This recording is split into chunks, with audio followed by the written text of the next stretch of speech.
Joining us once more is Dan Perry, international affairs expert, joining us live from Tel Aviv.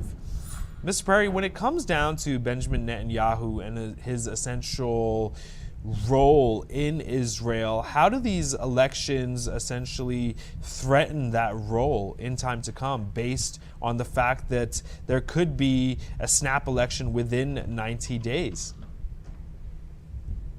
So let me backtrack just a second.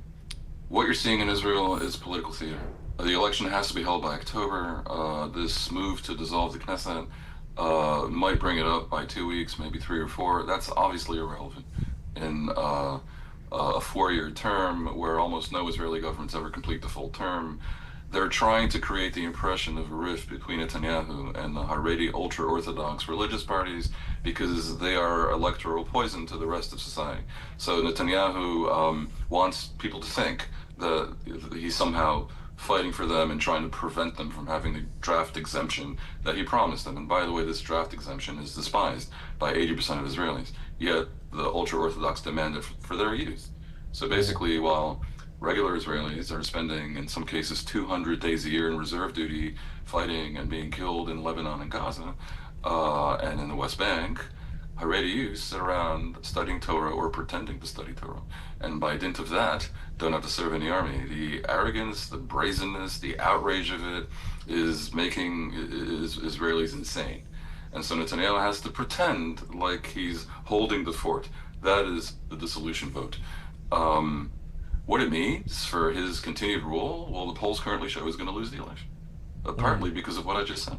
The people are tired of his alliance with the Haredim, without which he never had a majority, ever. In fact, the Israeli right as a whole has never had a majority without Haredi parties, which is why when the Israeli right is in power, the Haredi parties hold the cards and they can extort massive funding, outrageous privileges, including but not limited to, the draft exemptions. But Netanyahu also has tried to Putinize the country and turn it into a liberal democracy at best, or more like an elected autocracy.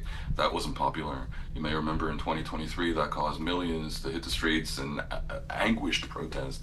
And then, of course, Netanyahu presided over the catastrophe of October 7th that was preventable.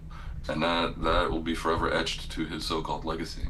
And then Netanyahu presided over years and years of wars, refusing all exit ramps, causing great damage, yes, to Hamas and to Hezbollah and to the Iranians, but ultimately dislodging none of them.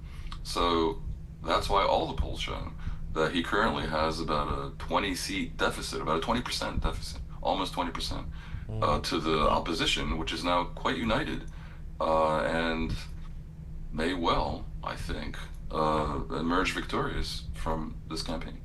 So essentially, yes, if like you said, the opposition could essentially become victorious, then this points to the fact that there is quite the level of high unrest that's going on in Israel. Like you mentioned, the protests earlier, the anguished protests, with regards to everything that's happening there with regards to parliament as well. You mentioned the outrageous privileges as well of the parliament.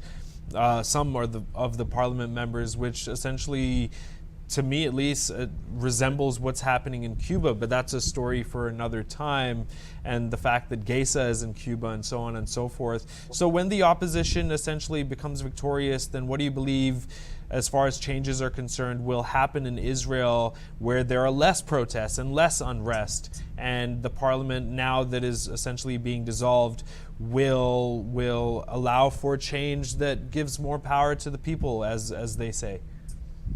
Not about privileges of Knesset members, it's about privileges of the Haredi sector in Israeli society, which is about 1.5 million people, about a sixth of Israel, but they're having 7 children apiece. They're doubling as a proportion of society constantly.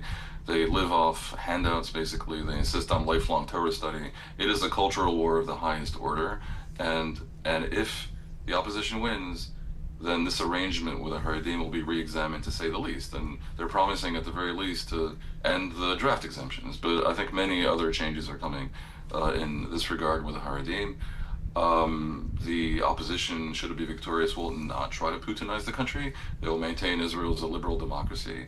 And the opposition, should it come to power, will behave differently towards the Palestinians and the Arab world. Now, they're not going to roll over, and establishing a Palestinian state right now is extremely difficult because you can't just pull out of the West Bank. And the opposition includes some nationalist elements also that would that actually support the settlers. So there's complications there.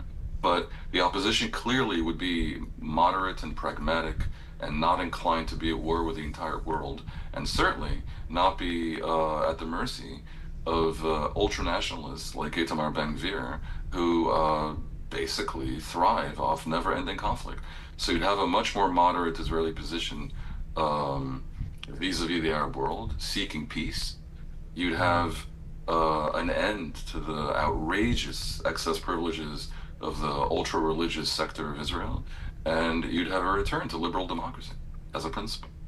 Right. Mr. Perry, always a pleasure speaking with you. Much appreciated. Thank you.